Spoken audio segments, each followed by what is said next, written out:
നീ ഖൽബിൽ സ്നേഹിക്കേണ്ടതാരെയാണ്, നീ ഖൽബിൽ പ്രേമിക്കേണ്ടതാരെയാണ്. മോനെ, നീ 10ാം ക്ലാസ് വരെ മദ്രസയിൽ പഠിച്ചവനാണ്, മഹബ്ബത്തുർ റസൂൽ കേട്ടവനാണ്.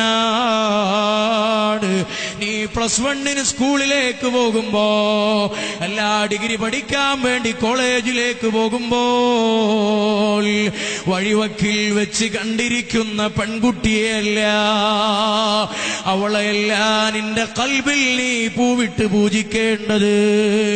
എന്റെ ശബ്ദം കേൾക്കുന്ന പെങ്ങളെ,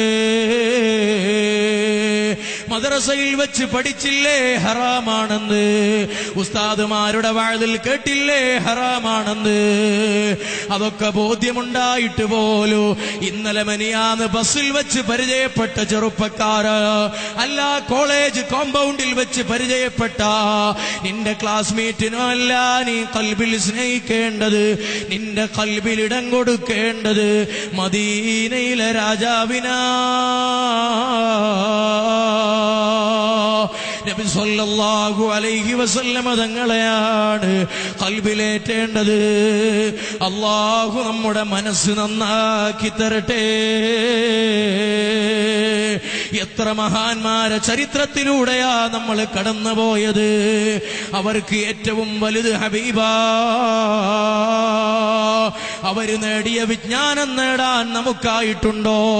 അവര് കണ്ട ലോകം കാണാൻ നമുക്കായിട്ടുണ്ടോ? അവരനുഭവിച്ച അനുഭവങ്ങൾ നമുക്ക് ലഭിച്ചിട്ടുണ്ടോ? ഇല്ല, ഇല്ല. അവരുടെ 40 അയലത്ത് പോലും എത്താൻ അറിവ് കുറഞ്ഞവരാണ്, അമല് കുറഞ്ഞവരാണ്,